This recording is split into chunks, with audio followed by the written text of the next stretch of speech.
기업이 계속 성장을 하니까요. 삼양식품 같은 경우에는 지금 캐파가 부족하거든요. 그래서 내년 6월에 밀양 2공장이라고 하는 신공장이 가동될 예정이고 그 공장이 가동되면 그동안 회사가 못했었던 유통처의 확장, 제품의 확장도 조금 더 속도감 있게 진행이 될 거기 때문에 저는 이제 항상 지금이 가장 싸다라고 얘기를 드리고 있어요.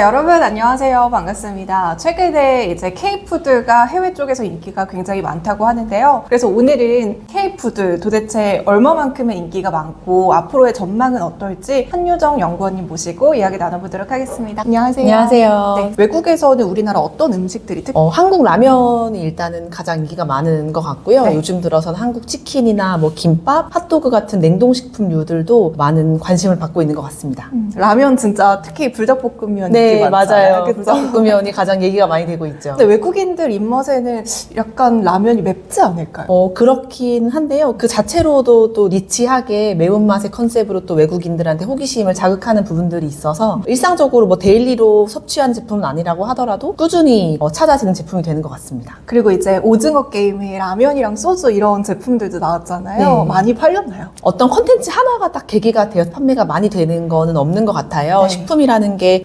생활의 식습관에 녹아들어야 되다 보니까 드라마가 잘 돼서 영화가 잘 돼서 어떤 제품이 크게 판매량이 증가되는 부분은 없지만 오징어 게임처럼 K 컨텐츠들이 외국에서 좋은 반응을 이끌면서 저희 제품들의 수출이 꾸준하게 늘고 있는 추세입니다. 그리고 아까 전에 제가 불닭볶음면 얘기를 했었는데 이 불닭볶음면이 왜 해외에서 갑자기 이렇게 붐을 그것도 굉장히 오랜 시간 동안 이어가고 있는 이유가 뭘까요? 제가 생각했을 때에는 니치 마켓을 공략을 잘 한 것 같습니다. 뭐 대만이나 일본이나 중국에 많은 라면 업체들이 있지만 그 중에서 매운맛의 비빔볶음면 컨셉의 제품을 크게 미는 회사는 없었거든요. 근데 삼양식품에서는 삼양라면의 점유율이 좀 저조해지면서 불닭볶음면이라는 제품을 10년 전에 국내에서 출시를 해 그 제품이 해외 SNS를 통해서 소비자들에게 좋은 반응을 끌 수 있었던 계기가 되었던 것 같습니다. 그 불닭볶음면은 지금 해외에서도 현지화를 좀 많이 하고 있는 상황인가요? 일단 오리지널 제품은 거의 비슷하게 나가는 걸로 알고 있고요. 네. 각 국가마다 약간 특성에 맞게 현지화 제품을 간혹 출시하는 경우가 있습니다. 어떤 게 더 선호도가 높아요? 오리지널이 더 높은가요? 아니면 현지화가 더 높은가요? 아무래도 오리지널 제품이 계속 판매가 꾸준히 되고 있고 현지화되는 신제품들은 바이럴 마케팅을 활용해서 기존 제품의 판매 증가까지 이끌어줄 수 있기 때문에 마케팅의 툴로 아직까지는 활용이 많이 되고 있는 것 같습니다. 김도 검정 반도체다라고 하면서 되게 불티나게 팔리고 있잖아요. 김은 왜 잘 팔릴까요? 맛에 있어서 이질감이 크게 없는 제품이라서 인기가 많은 거라 생각을 하고 있고요. 김 수출이 지금도 굉장히 좋아요. 근데 제 입장에서 좀 아쉬운 거는 수출과 관련해서 직접적인 노출도를 갖는 종목이 아직까지는 없기 때문에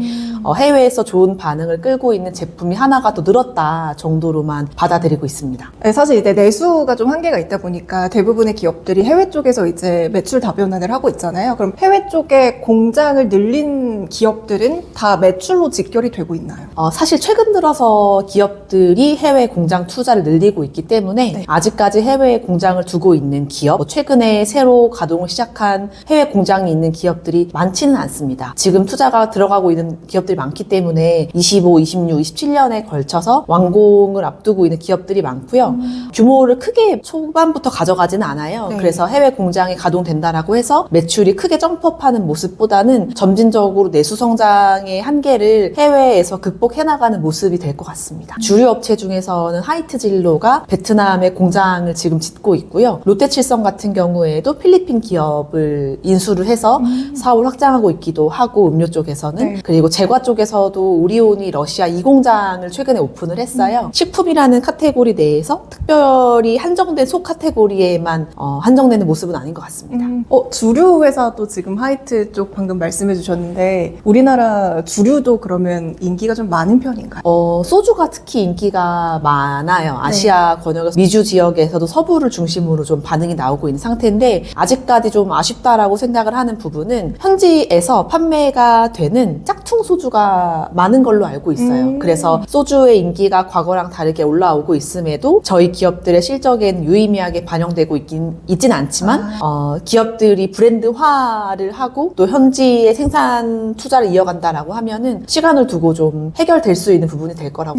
최근에 이제 로제 아파트 다트 하면서 술 게임이잖아요. 맞아요. 그래서 네. 약간 조금 기대해 볼 수 있는 모멘텀이 될 수 있지 않을까. 한국 소주 수출은 매년 꾸준하게 증가해 왔기 때문에 제 생각에 이 추세는 당연히 지속될 거고 네. 기업들이 소주의 브랜드를 어떻게 브랜드화를 시켜갈 것인가가 관건이 될 것 같습니다. 마케팅이 중요하다는 네. 말씀이시죠. 그러면 최근에 이제 냉동식품이나 가전간편식 같은 경우에는 한 2017년, 18년에는 굉장히 또 이제 성장세다 이런 얘기가 있었는데 최근에는 약간 또 둔화된다라는 네, 얘기가 맞아요. 있더라고요. 네. 왜 그런 건가요? 16, 17년도부터 HMR이라는 단어가 생겨나면서 네. 워낙 관심을 많이 받았었던 부분들도 있고요. 여기에 더해서 저희가 팬데믹의 시기를 오래 겪었잖아요. 그 기간 동안 내식의 파이가 크게 커졌다 보니까 기저부담이 좀 나타나고 있는 게 첫 번째고요. 두 번째로는 물가가 굉장히 많이 올랐어요. 맞아요. 직접 장을 보시는 분들이라면 충분히 체감을 하시겠지만 가격에 대한 저항이 최근 들어 좀 나타나면서 HMR이나 가전간편식의 소비가 좀 주춤해지는 모습도 확인이 되고 있습니다. 근데 그래도 이제 1인 가구가 늘어나고 있잖아요. 계속 둔화세가 계속 이어지지는 않지 않을까요? 사실 전체 시장 파이가 커지는 거는 한계가 있을 것 같아요. 아. 하지만 그 카테고리 내에서도 성장하는 제품이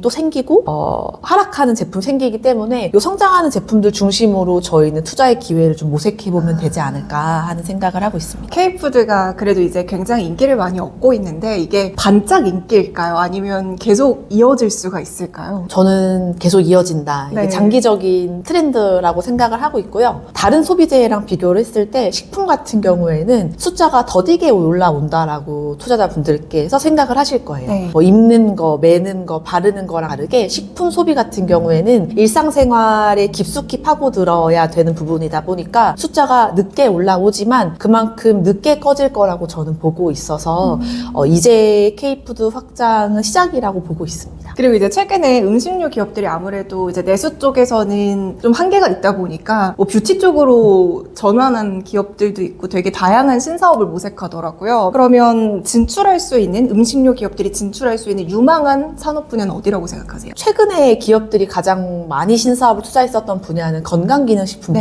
쪽인 것 같아요. 근데 체감하시겠지만 건기식 시장도 지금 경쟁이 과열되고 맞아. 있는 양상이다 보니까 화장품으로도 눈을 돌리는 기업들도 일부 있고 그린바이오라고 하는 바이오 사업, 발효 사업으로도 기업들이 진출을 많이 하고 있는데 사실 식품 시장이 굉장히 큰 시장이거든요. 그래서 제가 생각하는 가장 이상적인 방향은 식품 시장 내에서의 확장이 좀 더 지속 가능한 건전한 성장에 의미가 있는 방향이 아닐까 생각을 하고 있습니다.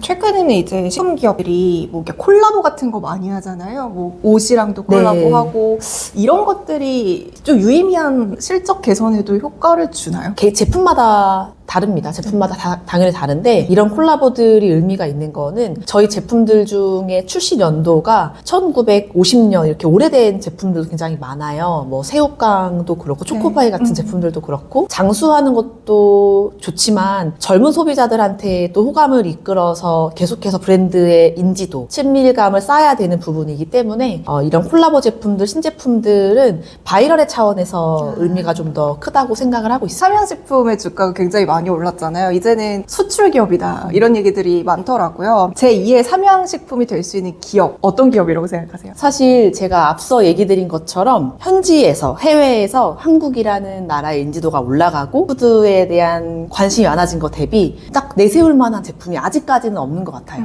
역으로 외국인 친구가 생겼다. 그 친구가 한국에 온다고 했을 때 선물 주고 싶은 거 생각해 보시면은 사실 저희 F&B 쪽에서 특별히 없을 거예요. 외국에서 저희 제품에 대한 관심이 올라간 것 대비 제품화에 대한 노력이 아직 부족하다고 보고 있어요. 근데 사실 판은 깔아졌다고 보고 있어요. 삼양식품처럼 좋은 성장을 보인 기업이 하나가 생겼고 네. 또 K 컨텐츠들이 계속해서 소비자들한테 한국이라는 나라에 대한 좋은 인식을 심어주고 있기 때문에 저희 기업들이 앞으로 어떤 노력을 어떤 방향으로 하냐에 따라서 제2의, 제3의 삼양식품이 어떤 기업일지가 결정될 거라 보고 있습니다. 최근에 이제 식품주들 주가를 보면 대부분 약간은 조금 하향세긴 한데 그래도 오리오는 약간 이제 올라가고 있더라고요. 네. 이것도 마찬가지로 오리오는 해외 쪽의 매출이 조금 높지 않아요? 네. 초코파이 때문인가요? 맞아요. 오리온은 오래 전부터 국내 매출보다 해외 매출이 더 크게 나왔었던 회사고요. 네, 오리온에서 직전에 리가켄바이오라고 하는 바이오 회사에 지분 투자를 했어요. 아무래도 식품 회사가 이종 산업에 대한 투자를 했다 보니까 투자자분들의 실망이 일부 반영이 되면서 주가가 9만 원 밑으로 하락을 했다가 최근 들어서는 오히려 그 종목의 주가가 굉장히 좋은 흐름을 보이면서 네. 오리온의 주가도 좀 회복되는 모습을 보이고 있어서 오리온의 경우는 본업 외의 이슈가 아닐까 최근 들어서는. 그러면 이제 아까 전에도 뭐 불닭볶음면, 라면들이 되게 해외에서 인기가 많다고 말씀해 주셨는데요. 라면 말고 현지인들의 입맛에 맞는 음식들은 히트를 칠 수 있는 음식들은 뭐가 있다고 생각하세요? 사실 만두가 가장 보편적으로 인기가 지금 많은 상태고요. 만두 다음 제품으로는 치킨, 냉동 형태로 해서 냉동 치킨들도 기업들이 계속해서 좀 입점을 늘려가는 상태라 보시면 될 것 같고, 그리고 냉동 HMR 쪽도 계속 물량을 늘리고 있는 상태고, 소스도 가능성이 좀 있을 것 같습니다. 아직 의미가 있는 수준은 아니지만 네. 소스라고 하는 게 부피가 작기 때문에 네. 유통이 비교적 쉬운 편이고요. 또 유통기한이 길고 냉장 냉동 보관이 필요가 없기 때문에 소비자 입장에서도 그 소스를 구입해서 적용을 하면 맛을 내기가 쉬워지기 때문에 잠재력이 좀 높은 아이템군이 아닌가 하는 생각을 하고 있습니다. 그럼 지금 식품주에 만약에 투자를 하고 싶어요. 그러면 어떤 기업들을 좀 체크해보면 좋을까요? 지금 음식료 기업들의 이제 밸류에이션, PER을 보시면은 네. 많이 벌어져 있습니다. PER이 높은 기업도 있고 PER이 이제 8배 미만으로 굉장히 저렴한 기업들도 있어요. 단순히 봤을 때는 PER이 가장 싼 종목을 사는 게 좋아 보일 수 있죠. 하지만 제가 말씀드리고 싶은 거는 한국이라는 내수의 시장이 한계가 분명하기 때문에 해외 성장의 잠재력이 있는 종목, 고로 절대적으로 싼 종목을 찾으려고 하시기보다는 네. 성장의 잠재력이 높은 종목이 결국에 멀티플도 더 받을 수 있고 실적 전망치도 상향 조정될 가능성이 높기 때문에 해외 잠재력이 높은 종목을 찾으시길 추천을 드리고 있어요. 이번 주 보니까 동서식품 그쪽도 가격 인상이 있고, 이제 보통 해가 바뀌면 대부분 이제 가격 인상을 하잖아요. 가격을 인상하면 수익성에는 어느 정도가 반영이 되나요? 기업들마다 굉장히 다르거든요. 네. 그래서 저희 주식시장에서는 가격 인상 뉴스를 항상 기다려요. 그게 호재로 네, 작용하긴 호재로 하는 작용하니까 거구나. 매출도 커지고 수익성도 좋아질 수 네. 있으니까. 근데 21년, 22년, 23년 동안 물가가 정말 많이 올랐어요. 그래서 올해 들어서는 이 가격 저항이 확인이 되고 있기 때문에 적어도 내년은 가격 인상이 호재로 작용되긴 어려울 것 같습니다.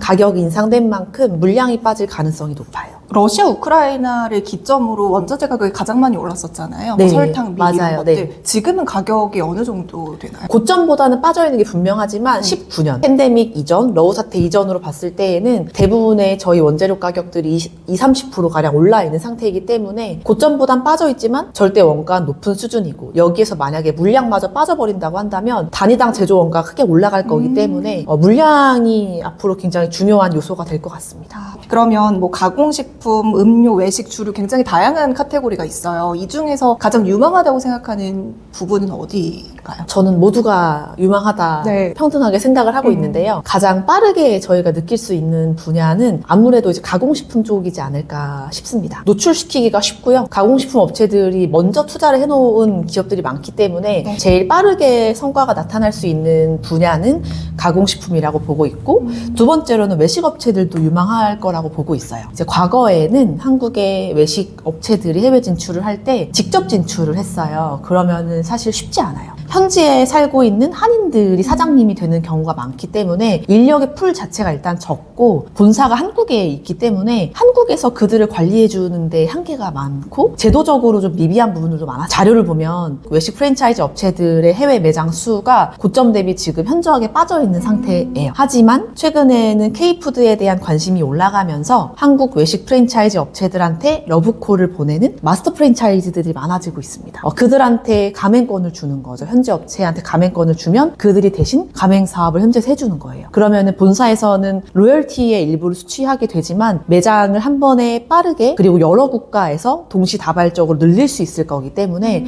외식 업체들도 과거랑은 다른 상황에 지금 놓여 있다고 보고 있어요. 그럼 비슷한 이제 맥락에서 최근에 더본 코리아가 상장했잖아요. 이게 또 긍정적으로 작용할 수 있을까요? 맞습니다. 한국에 상장되어 있는 업체 중에서 외식 프랜차이즈 업체는 아직까지는 많지 않았고 상장 폐지가 된 경우도 있었기 때문에 사실 비유망 소섹인데 방금 말씀드린 대로 K푸드에 관심이 올라가면서 상황이 좋아질 수 있을 가능성이 높고 또 더본코리아도 성공적으로 상장이 되었기 때문에 네. 앞으로 투자를 받는 데에 비상장 업체들이 더 좋은 위치에 있다고 보고 있고 이런 것들이 활발해지면은 당연히 좋은 자원이 들어오면 좋은 성과가 나올 수 있는 거기 때문에 저는 외식 업체들도 좀 기회가 많을 거라고 기대하고 있습니다. 이번 주가 이제 또 수능이자 네. 오늘은 또 빼빼로 네. 데이잖아요. 근데 한 불과 5, 6년 전까지만 하더라도 이런 수능이나 빼빼로 데이면 수혜주가 있지 않았어요? 요즘에는 어떤가요? 최근에도 사실은 그 빼빼로라는 제품 매출의 절반 이상이 11월에 발생할 정도로 굉장히 큰 이벤트인 거는 맞는데요. 네. 영향력은 좀 적어진 건 사실인 것 같아요. 최근에 소비를 주도하는 젊은 소비층들에게 특별히 소구되는 이벤트는 아직은 아닌 것 같습니다. 그쵸. 네. 옛날과는 또 다르죠. 네. 요즘에는 MZ 친구들이 그 할매 입맛이라고 해가지고 약과나 막 이런 거 되게 좋아하잖아요. 이런 걸 좀 타겟해가지고 제가 업체들이 콜라보를 해준다면 이런 것들도 좀 긍정적이지 않을까요? 그렇긴 한데요. 네. 아무리 그래도 음식료 업체들은 제조업체들이기 때문에 제조 라인을 쉽게 바꾸기는 좀 어렵고 바꿨을 때 또 네. 만약 그 유행이 져버리면 그만큼 제조, 생산 설비, 인력에 대한 부담을 져야 되기 때문에 저희 섹터는 유행에 민감하게 움직이기는 어려운 섹터인 것 같습니다. 맞아요. 식품이 진짜 특히 유행이 진짜 빠르게 네. 되는 게 막 탕후루도 탕후루도 이제 그렇고, 끝났고 마라탕 같은 네. 것들도 피스타치오도 한창 유행이었었잖아요. 뭔가 유행하면 편의점에서 PB 상품들을 많이 만들어내잖아요. 네. 그래서 그 흑백 요리사에서도 네. 밤 티라미수인가? 네. 이런 것들을 만들어내면 이것도 결국에 그냥 마케팅의 일환인 거예요. 마케팅의 일환이거나 네. 그런 PB 제품을 만들어주는 제조 공장 같은 경우에는 유휴 라인을 활용하는 경우가 사실은 많아요. 그럼 미국의 아마존이나 이런 쪽에 입점되어 있는 우리나라 제품들도 점점 늘어나고 있는 추세인 건 맞나요? 네, 맞아요. 아마존 같은 경우도 그렇고 월마트나 코스트코에 입점되는 저희 제품들도 많아지고 있기 때문에 저는 체감을 많이 하거든요. 딱 숫자가 올라오는 종목이 삼양식품 말고 없다 보니까 상반기에 투자자분들이 관심을 많이 가졌었던 것 대비 좀 네. 실망이 많이 반영되는 것 같은데 더디지만 올라오고 있다라고 얘기를 드리고 싶어요. 그러면 주가 측면에서도 삼양식품이 지금 많이 올랐잖아요. 지금 들어가기엔 약간 조금 애매할 수 있겠죠. 차트를 길게 그려보시면은 네. 매 순간이 그 부담의 연속이었던 것 같아요. 매번 이제 신고가를 경신을 하다 보니까 이 정도면은 저도 팔으라고 얘기를 드려야 되는 게 아닐까라는 고민을 하는 경우가 정말 수없이 많이 있었는데 기업이 계속 성장을 하니까요. 삼양식품 같은 경우에는 지금 캐파가 부족하거든요. 그래서 내년 6월에 밀양 2공장이라고 하는 신공장이 가동될 예정이고 그 공장이 가동되면 그동안 회사가 못했었던 유통처의 확장, 제품의 확장도 조금 더 속도감 있게 진행이 될 거기 때문에 저는 이제 항상 지금이 가장 싸다라고 얘기를 드리고 있어요. 그럼 반대로 이제 오뚜기 같은 경우에는 내수에 좀 많이 치우쳐져 있는 맞아요. 기업이잖아요. 네. 이쪽은 지금 해외 쪽에 뭔가 하고 있긴 한가요? 법인은 세워져 있는데 네. 아직 뚜렷하게 체감되는 부분은 없는 것 같습니다. 라면 3사 중에서 가장 늦게 해외로 눈을 돌린 회사이기 때문에 아직까지는 가장 성과가 저조한 상황이에요. 혹시 그럼 또 음식료 관련해서 전달하고 싶은 말씀이 있다면? 사실 음식료라는 섹터가 네. 전통적으로 이제 내수에서 안정적인 현금을 창출해주는 섹터였거든요. 근데 저희 섹터도 이제 해외 성장을 도모해야 되는 섹터가 됐기 때문에 과거랑은 투자의 기준이 좀 달라지고 있지 않나 하는 생각을 하고 있습니다. 그래서 절대적으로 주가가 많이 빠진 종목, 매수하시기보다는 성장의 잠재력이 높고 성장의 의지가 높은 회사를 찾아보시는 걸 추천을 드리고 있고요. 지금 저도 탑픽이 삼양식품이긴 하지만 삼양식품의 뒤를 이어서 해외에서 성장을 잘 내는 종목을 앞으로도 좀 잘 찾아보셨으면 하는 바람입니다. 네, 이렇게 오늘 한유정 연구원님의 음식료 섹터에 대해서 알아봤는데요. 어찌됐건 우리나라 식품들이 해외에서 인기가 많으면 우리도 되게 뿌듯하고 또 음식료 제품 관련주에도 호재가 될 수 있으니까요. 눈여겨보시면 좋을 것 같습니다. 네, 오늘 말씀 감사합니다. 감사합니다.